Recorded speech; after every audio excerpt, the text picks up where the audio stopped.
Of all the things that keep me up at night, money is number one. That's no joke. Money stress is real, and it's time to address the source. This is the 5 a.m. Miracle, episode number 387. Eliminate financial stress with the founder of YNAB Budget, Jesse Mecham. Good morning, I am Jeff Sanders, and this is the podcast dedicated to dominating your day before breakfast. My guest today is a personal finance expert, speaker, business leader, and founder of YNAB Budget, or YNAB for short. He hosts the YNAB Budget podcast and is the Wall Street Journal best-selling author of a book by the same name. A self-proclaimed recovering CPA, he is deeply passionate about teaching individuals, families, and business owners YNAB's 4 rules to help them gain total control of their money. And now here is my interview with Jesse Mecham.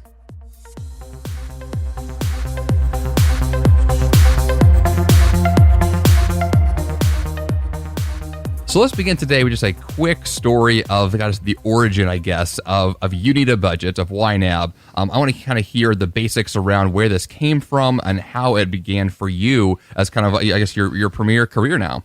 Yeah, absolutely. So my plan was to become an accountant and to just kind of ride that track. I was working on a master's degree in accounting, and I met a girl, and we got married, and we were both making very little money. And then she finished up college, but she was working in social work where they still don't pay you a lot, unfortunately. So we recognized we had to be careful with our money. You know, I mean, we were fine, but it was tight.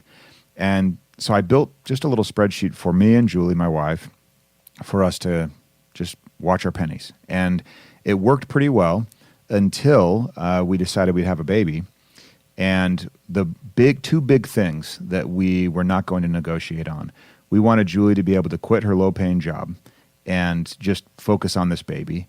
And we did not want to borrow money for me to finish out about 2 years of school at that point. So with those two non-negotiables in place, I was sitting there looking ahead and kind of saying, like, how am I going to make this work? I can't work more part-time hours. I'm already tapped out there. What can I do? And we just had this crazy idea. Maybe we could sell the spreadsheet that we've been using for the last year that has helped to poor people to amass a little bit of money. And that was kind of where it was born. So it was basically for me and Julie. And then we had a little bit of ego, just enough to think maybe it could be for other people as well. And so there it was born. So it was a spreadsheet for about a year, and then software after that, and we've just iterated for the past 17 years, basically. Yeah, that's fantastic. That's a great. It's a simple kind of origin story, but I like where it comes from because you scratch your own itch, solved your own problem, and then turn that around for somebody else, which is always a great solution for most products. So I guess for my audience, and one topic that comes up frequently that I want to make sure we discuss today is really the topic of stress around money. And I feel like that's a big one that comes up in a lot of ways because, my audience is filled with high achievers and people that value productivity and they have big goals in life. But one of the things that comes up with, I guess, overachievers, you call them that too, is that we push too hard and we have a lot of goals and we have so much we want to accomplish that we can't juggle everything. And one of the things that comes up frequently is this kind of, I'm pushing hard, but I don't have a plan for my money, or there is a plan, but it's failing, or I just feel like I'm drowning in 1,000 directions. Yeah. Like, how do you approach, I guess, from that perspective of stress management or wanting to organize your finances so that you can minimize that or find a way to alleviate it in a big way? Yeah. The interesting thing is one of the most stressful questions we ask ourselves when it relates to money is really the question of, can I afford this? So if you imagine, this is kind of a little bit of empathy here from me as well, but when you imagine someone's looking at something, maybe they want to go out with some friends and they think, can I afford this? And so our knee-jerk reaction and kind of the thing that people do most of the time is they'll look at their bank balance and they'll just ask themselves, kind of finger in the wind, like, is that enough to be able to go out? So can I afford this? Then if they decide it is enough, they go out. And then for some strange reason, even though they decided they had enough, they don't feel good about it. There's still stress there because then now they're wondering, was I right? Was I right that there was enough? The flip side of it is if you're having a moment of backbone and willpower, your friends ask you and you do this crazy thing and you say, you know what if we did X instead that's a lot less expensive because you decided you can't afford it. in that moment, you also don't feel great. And so you have this lose-lose situation where if you say, yes, I can buy the thing, you feel guilty. And if you say, no, I can't, and you deprive yourself, you feel guilty. And that's where the crux of a lot of now that question, it hits us over and over again all the time. And if you're sharing finances with a partner, then you've just got it made even more complex with the fact that two people are asking themselves most of the time, independent of each other, can we afford this? And they're using that bank balance as kind of their one source of information. And so I can say that it is a stressful question to ask. I will also say, and this is maybe more to the point of chatting with a bunch of high achievers, it is a strange phenomenon, Jeff, where you have someone, and I'm talking to every listener now, that is really dialed in, that is really keyed in on getting the most out of their day, being productive, adding value, like going for it. And then as soon as all of that effort, energy, focus, all of that time is converted into a dollar, suddenly they don't care about productivity anymore. And I don't mean to say it in such a blanket way, but just for contrast for a moment, all of the effort you put into creating value and maximizing, you want to just run that thread a little longer to where once the time and all that effort is converted into a dollar, you still say to yourself, hey, that's still like a unit of energy. That is still time. That is still something of value. And you've demonstrated that you care about that so much. Let's just run that thought process through and make sure that we have a little rigor around how we deploy that value the same way we wake up in the morning and say, how am I going to, deploy my energy today? So I just want to kind of connect the dots for people because I feel like there's a breakdown sometimes. You have a high achiever and they'll say, oh, I can't, I'm just not a money person. And I hate that. It's just totally wrong. Yeah, I think that's true. I think there's a lot of, I guess, to me, the way I've seen this play out with a lot of people, it comes to do with identity. So like you just said, like I'm not a money person. Yeah. I feel like what I've seen a lot is someone they'll make a statement like that, like I don't do X well, or this is not who I am.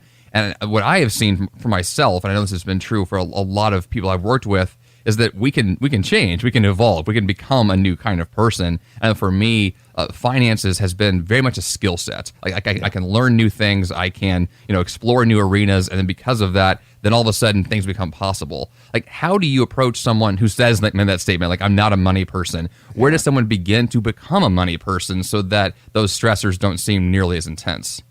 The nice thing is we start everyone else off, at the same exact spot, even if they have 30 grand in their bank account or $300, we start them all the same. So I'll use the stereotypical creative person that's not good with numbers, and I'm air quoting all over the place here. So they say, money's not my thing.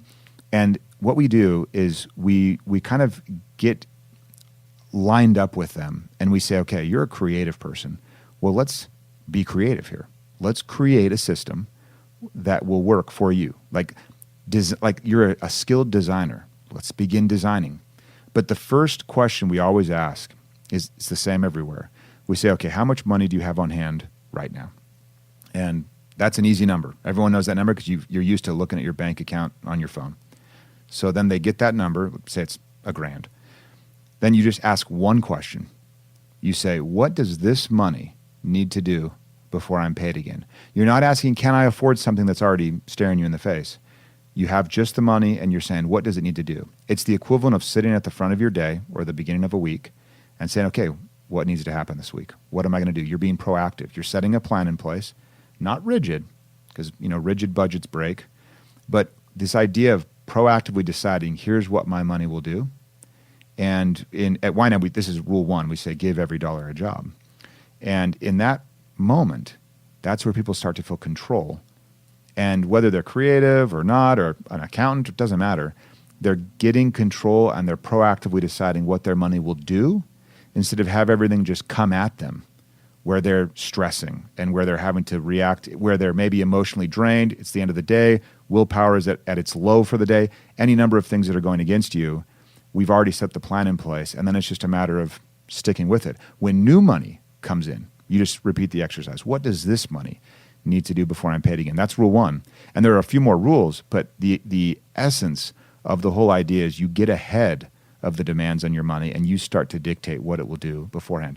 The change in people's emotions in 10 minutes doing that exercise, it doesn't get old watching the kind of the light bulb go on there.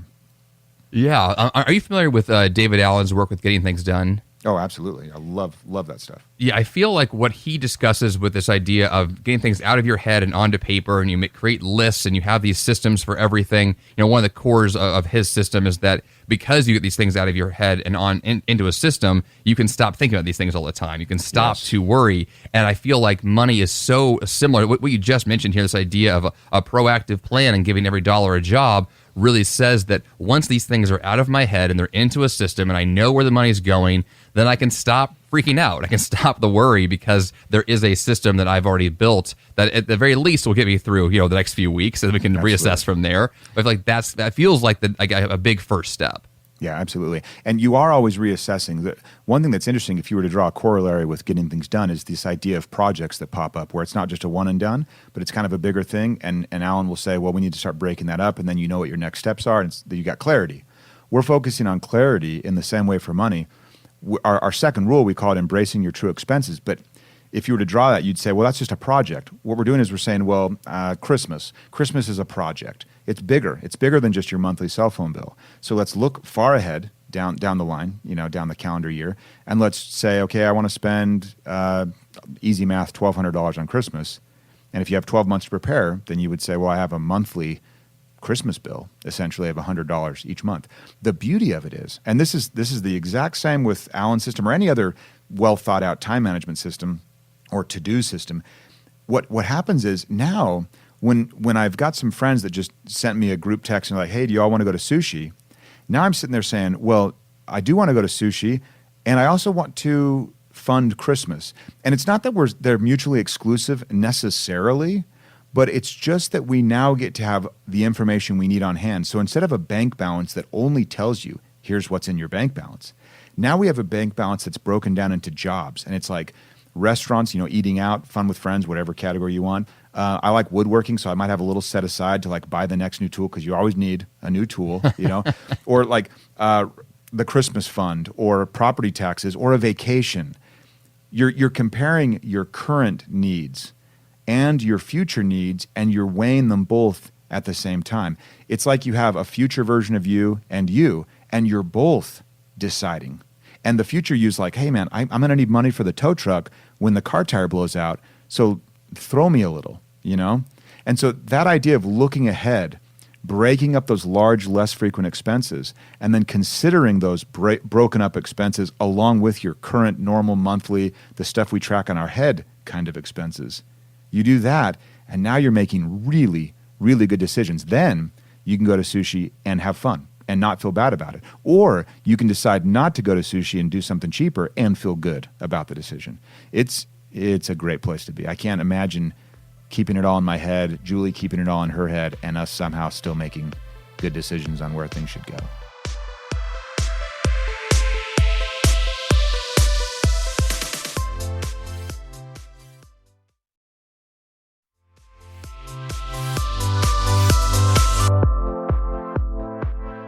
Yeah, it's a great point. I'm glad you mentioned woodworking because I literally just bought a new tool for a project I'm working on. And after I bought it, my wife was like, did you plan for that? Was that an impulse purchase? I'm like, oh, it was definitely impulse. That was a mistake on my part. But yeah, I like the idea that even to that degree that, if you have these things in order, I guess you could do more impulse purchases as long as you have, I guess, a framework for where the money is going, and you have a plan for those bigger things like you just mentioned. Like Christmas tends to be a pretty big investment for a lot of people. And if you have, I guess, that plan in place, it says, every year this is happening. So every year there should be a plan. We know this is coming. And when those kinds of systems are in place, then there's not that, holiday freak out moment. There is this more of, I planned for this. I have a system for this. And then that stress doesn't need to be as intense. Yeah, absolutely. I mean, it's a Merry Christmas, right? We want it to be merry. Right. It's like they get buried. It's not merry. It's like a bury. It's like, oh, let's bury ourselves in credit card debt. And then you're paying off that, 2020 Christmas, or I'll call it 2019 because 2020 was so weird, but you're paying off 2019's Christmas and we're halfway toward the next one.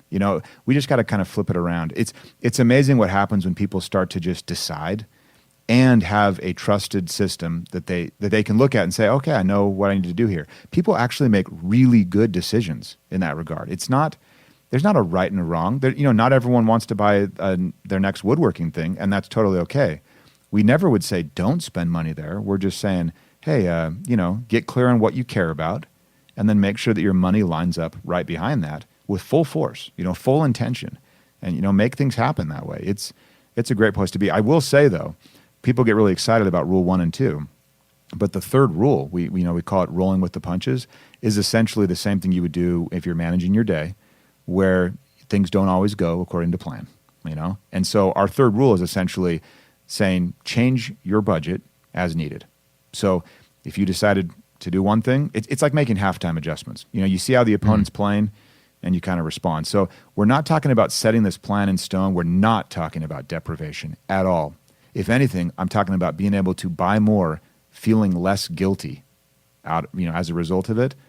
But there are a few interesting things that people tend to decide they don't care about. And we don't say don't spend money on those things. It's just interesting to watch when people start really deciding what they do want. Some of the stuff that's been kind of reactive and automatic gets squeezed out of the budget pretty easily. Well, to that degree, when things for me I know when they get squeezed out of the budget, or if I stop focusing on certain things, like I know from my personal experience, I have a very much out of sight, out of mind kind of reality. So if I stop spending money on certain elements, 6 months from now, I've totally moved on. And I don't tend to care as much. And I feel like a lot of, at least in my own experience, when I make a transition or a shift in my finances, it really is not that big of a deal. It feels like a big deal before I make the change. And as soon as I make it, it's just like, okay, this is my new reality. I'm not buying, this extra stuff. And now here's where the money is going. And I feel like if you can get yourself over that hump, all of a sudden you can kind of redefine this is what money looks like to me now. And once that's in place, right, even a couple of weeks, it just feels like this is who I am now. Absolutely. And it's about what you want. It's not about what you can't have. This is a budget gets you what you want more than anything else. And so if you're really clear on your wants, then you just say, well, I want my money to get me my wants. That's it. And your money starts to do that. The idea of wants versus needs, I don't really like. I have a friend that tells me if you say something's a need, that means you don't have to question it anymore. And I thought, oh yeah, that's true. It's all wants. Like I want a home for my kids. I want clothing for my kids. I want clothing for myself. These are all wants. You want these things. And so the question is your money getting you what you want? And if it isn't, let's change that. And by and large, we've seen this with well over 1 million people. It works because people get clear on what they really care about, and then their money naturally, with that clarity, it naturally just follows. And it's the guilt goes away, the stress goes away, and suddenly you're hitting goals you never thought possible. You're digging yourself out of debt that was just hanging around way too long. You're freeing up cash flow in ways you never thought. You feel like you got a raise, and you didn't. You're an entrepreneur and you're risking a ton, and suddenly your personal cash flow is just not so stressful. It's one less stressful variable to throw at you. And then in relationships, it goes without saying. You can get you get money stress out of a relationship, and suddenly you can have goal setting, tactical, like forward thinking, let's move the ball forward types of discussions. Not like, hey, why did you spend this or why did you spend that? Just, well, what do we want? Okay. It's interesting how often we can get couples to have, for the first time, have discussions around what they want, Yeah. And if they want to go to Tahiti, make it happen, people, Like get it going. Start funding that Tahiti trip right away and see if other things just get pushed out of the budget because you want that trip to Tahiti so bad, I feel like that's the real key thing. I know for me, this works in goal setting as well, that when you pick one specific direction to go, that all of a sudden that thing gets so much more momentum because you find kind of almost like reasons to not do anything else, to not spend the money somewhere else, to not have your time go somewhere else, and that thing becomes your priority. I feel like that kind of clarity really is unique. And once you experience that, it's this wonderful thing like, wow, I could do this again and again and just see the kind of potential long term. Absolutely. Yeah, it's the corollary with time management and money management, to me, they're intertwined. It's you get clear on something and then everything else serves that purpose, and magic, supposedly it's magic. Magic happens. You mentioned your wife, Julie, and I'm curious about the idea of couples working together with money, because I know that in most households, that at least that I know, my close friends and family, there's usually one person that manages the money, and the other person seems to be kind of oblivious to it. Yeah. Or there's kind of half and half, but it doesn't really work as well. Like, how does that play out for a lot of couples when they're trying to figure out, we have this partnership we're trying to make work, but the money thing tends to be that sticking point. Like, what is a good kind of working model of that allows couples to, I guess, to communicate, to have a system that works for both of them? Yeah, it's interesting because you do usually have one person that kind of tends to be more of the nerd. I balance the budget. I'm the one that puts the transactions in. Julie will put them in on her phone, when she's on the go. And that took me a few years to get her used to it. The fact of the matter is she's not a big spender, and so her mode was basically don't spend money. It's interesting. I actually got her to kind of fix that and to not feel bad every time she spent money. We're talking about a marriage of 18 years. But, we've had our own discoveries along the way, so everyone's going to be a little bit different. I will say it's okay to have a division of duties. Couples have divisions of duties all the time. Like hey, will you go change the baby's diaper? Hey, will you go do this? It's just normal. You figure things out. Like, hey, I'm going to do dishes. Okay, I'll vacuum. It's just pretty normal. And it's okay to have money be like that as well. Where most couples make the mistake when they're kind of saying, or one of them is saying, hey, I think we should do the money better. They're usually the one that's in charge of it. And they're stressed about it. And then maybe they feel like their spouse is sabotaging their efforts because they're like, oh, money in the bank. And they didn't realize there was a utility bill due in 2 days and they bought something on a whim. So you have to make sure that you first have a conversation or two or three, usually on a date, that is not about money. Just have it all about wants. What are our goals? Where do we want to be in 5 years? Don't talk about money at all. Just be like, what do we want? Do you want to go on a trip? I want to go on a trip. Where would we go? It's like, well, it might be a little expensive. Like, let's not talk about expense. Just what do we want here? Have those conversations. And then you can start to have the budget work toward one of those things where you might decide, let's do a vacation. And then the person that's managing the money says, you know what, I'm going to set aside, I don't know, $75 a month. And in 8 months, we're going to go on this little overnighter, this little mini vacation, And they do that. And then 8 months from now, they spend the money. They love it. There's no guilt. There's no credit cards. And the other partner is like, oh, I like that. You can kind of get a reluctant spouse on board in that way. One thing that's a non-negotiable with spouses, though, with sharing finances, you have to be having at least a monthly budget meeting where the person that's doing all the number crunching and putting everything in the software and all that, where they say, hey, I'm ready for you. Come on over, pull up the chair. Maybe you've got something nice to drink, like a hot cup of coffee or whatever. You sit down and you say, okay, does this look all okay to you? And you get their buy-in, even at the lightest level, you get their buy-in. That's basically how Julie and I run things. I say, hey, Julie, it's ready. You want to come on over? And she'll look it over and be like, well, what about, Max needs new jeans? And I'm like, oh, okay, I had no idea. I don't even notice that his jeans are like sprayed on, So we get him we get the money in there for the new jeans. She has a few categories she cares about more than others, and she gives her input there, and then we're basically just rolling on it. But I need her input. It can't be all me. And there's a morbid side, a sad side that we deal with where you don't want a spouse in the event of in the event of a breakup, divorce, but also in the event of one spouse leaving prematurely. You don't want to leave a bunch of mysteries around there. So we got to make sure at some basic level, financial information is shared. And it's not, well, I was going to say it's not used in any form of holding it over on someone. That I feel like should go without saying. But it's a shared endeavor. It's shared energy that creates this money. Even if just one person's the one making the money, it's a shared effort, supporting that person.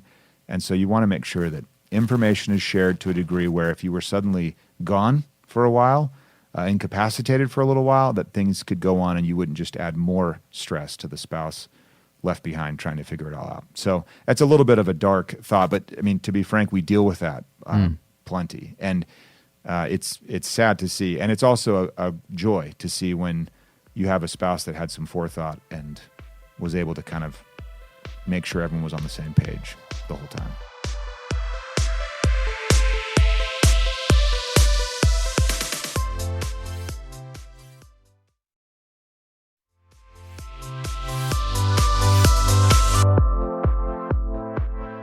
Yeah, certainly. I mean, it's a big aspect of having that relationship, is having the communication, having the systems in place and the automations and all those components that allow that to be, seamless transitions. Yeah. One thing you mentioned here was this idea of categories, and in terms of budgeting, I know a lot of people who tend to look at their budget will group things together to figure out, here's how much we're going to spend on groceries or how much on entertainment or et cetera. Is there like a certain way that you'd like to approach a budget in terms of making sure that every important category is adhered to, or that is it more of a flex model of based upon how large the budget might be? Like, how do you approach kind of breaking down the money in that sense?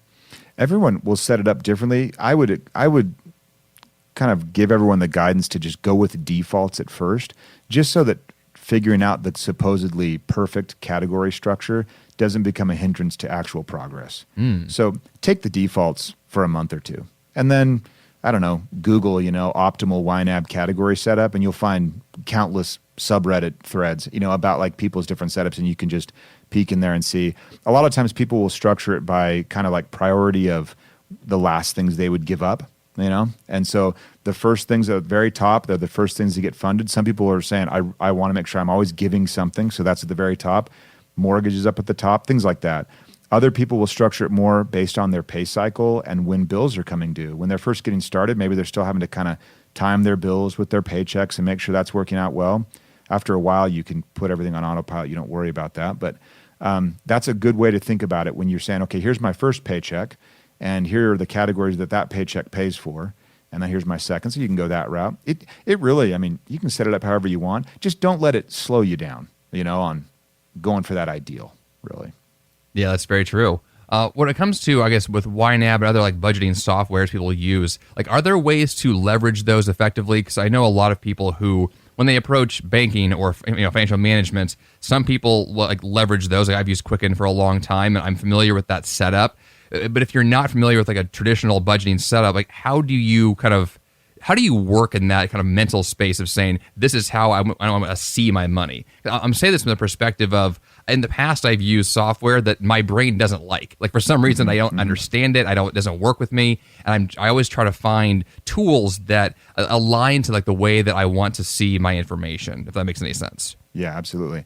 So the way our UI is set up, it's basically all right up there in the front of it. Like, you're staring at it and you're saying, okay, how much do I have in groceries? How much do I have in entertainment? How much do I have in rent? It's all just right there. The budget is the whole thing. You are recording transactions to make sure, or snagging them from your bank. We connect to your bank. You're making sure those transactions all come in so that you can see how much you have left in groceries or entertainment. It's a matter of having that front and center. So when you pull it up on your phone, or there's a widget on your phone even, and you've got like 3 categories picked, you're saying, these are the categories I'm going to watch. They're the ones that I care about. They move the most. So maybe that's a widget on your iPhone or whatever, and that works out pretty well. The idea is that front and center is the information you need to make information when it matters. So we don't care about showing you your 401k balance when you're at Home Depot weighing the DeWalt miter saw or not. You know what I mean? Like, yeah. It's like we need Jeff to know how much is in his home improvement category or whatever. You don't need to know your 401k allocation. And so sometimes these PFM, like personal financial management software, they'll kind of give you the whole thing.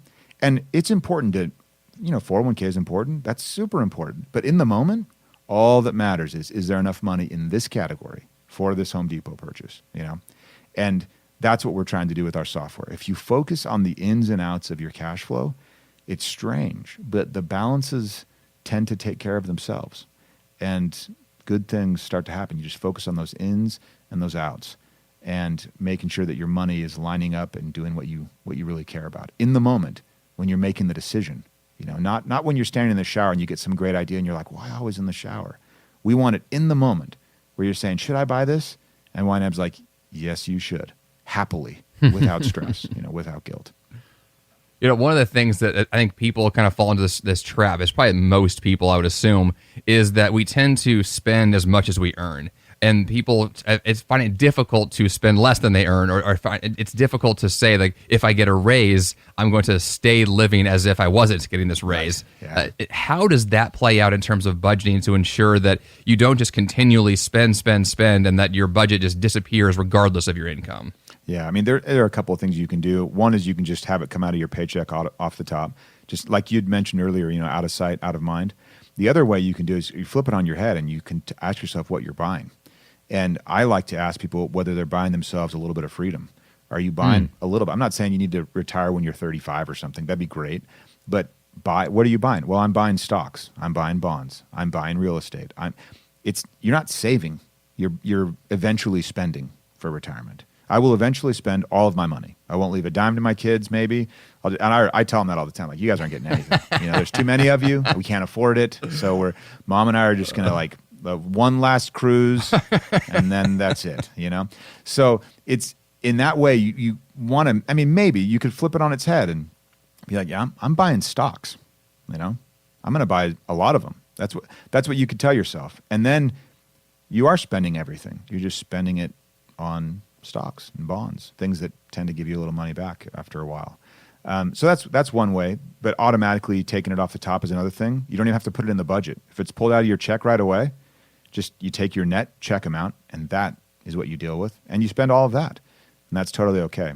I have this theory that you just up your, by 1% every 3 months, just up by 1% what you contribute to your 401k or to a external plan or whatever.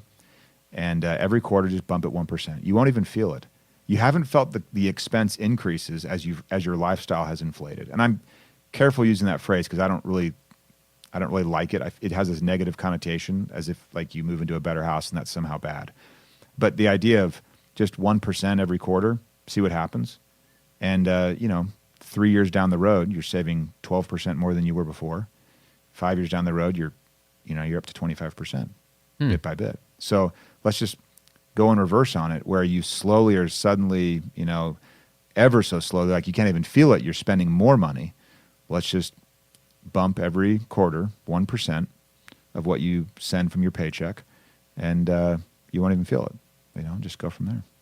I love it. Small habits. That's the name of the game. I'm going to shift topics on you real quick, because one of the questions I always ask my guests that I love to kind of dig into is morning routines. That's one thing my podcast focuses on in a big way. And I feel like with someone like you, who is obviously centered on these kind of financial habits, I'm sure you have other systems as well that are great. So I want to hear from you kind of a morning routine that is ideal for you, or a way that you begin your day that makes you say, like, today can be productive, today can be profitable, today can be great for me. What do you tend to do in those days? I get up early, so the 5 a.m. miracle is real over here. Right. I get up at 4:55 and get to the gym in within 10-15 minutes, and the gym's at my house, so I walk there. But I get the workout in early, and then we've got 7 kids, so we have a lot of demands that happen right after that. And so our family, we always do kind of like a morning devotional from 6:55 to 7:05. And I'm not kidding. It's that. We've got kids going to school at all different times. They're high school all the way down to, 1-year-old. So, although he doesn't go to school, but in that way, we're just kind of accommodating the kids for the morning. So if I know that I'm up early, I get my gym workout in, and then we get the kids off to school, I can be in my office at 8:00. And then from 8 to 8:45, I read. And I sit in a chair that's not in front of a computer. It's just a chair in my office here, and it's by a window. And I sit and I read for a while. And then between 8:45 and 9, I kind of plan my day. I might even time block a little bit. I'm not excessive with that, but I look at my to-do list. I use an app called Things, and I've been using that for I don't know how long, since I read David Allen's book back in 2008, probably. And I trust it. I trust that all my thoughts are captured. And if it's a Monday, I process my Things inbox. Other than that, I'm looking at the to-do list, looking at the calendar, planning the day, and then 9:00 I can kind of get the ball rolling. So that's the rough of it. But it works. I think just getting 15 minutes of planning for me at the beginning of the day, that seems to be the make or break moment for me. So 8:45 to 9. I'm awake. Obviously, I've been awake for a while, and blood has flowed already, and I can spend just a few minutes kind of saying, okay, here's how the day should go about. Here are my most important things. If it's the beginning of the week, I do establish like a priority 1, 2, 3 for the week. So I'm clear on kind of what my big movers are. And then you hope that during the week, those are being reinforced, with what you're doing daily. So, as I listed all, I'm like, there's kind of a bit of structure to it. It's, I hadn't really appreciated it, but early riser, and then along with that, you go to bed by 9:30. Make sure you get at least 7 hours. So nice, yeah. That's a well-structured morning routine. I think that's above average. I'll give you a good score there. Okay, thank you. Appreciate that's a great intention. I just love the fact that you've set aside, like, here are the priorities I want to make sure that I hit. Everything from exercise to reading to playing, the whole thing is built in. And 7 kids, I'm sure that's beyond challenging for most morning routines. So I think that's phenomenal. You have so much going for you here. And I would love for our listeners to learn more about the work you're doing, about the software with YNAB and everything going on there. So where can they dig into what you're doing? So the best place you can go is youneedabudget.com, and you can click on the Learn tab, and you can figure out kind of more along the way of our method. Like, we have these 4 rules. I mentioned 3 of them. It really is about thinking, and we want to change how you think about your money. And so most importantly, it's the method. And then if you like the method and you think our software could help, there's a 34-day free trial. We don't ask for your credit card up front. That's sneaky, We're trying to get people to spend intentionally, not accidentally. So in that regard, run the 34-day trial. We run classes, about 150 classes a week that are all live. And you can jump into one today. And there'll probably be about 5 available today on the schedule. You can hop into one and have one of our instructors show you how the method is then translated into, like, okay, here's how you do this. Like, here's the thinking, and now here's the action. So it's 25 minutes long, and it's time well spent. So yeah, you can spend a lot of time there. I'm not really on social media at all, but you can email me if you have any questions at jesse@ynab.com, and I get back to those Mondays and Thursdays. So. Okay, perfect. I'll have those links for our listeners this week in the show notes. But Jesse, this has been great. I think it's awesome what you're doing. I really commend you for the work on helping people get control of their money, because there is so much to be said about how that improves lives. So yeah, thanks a lot. Thank you, Jeff. I was happy to be here.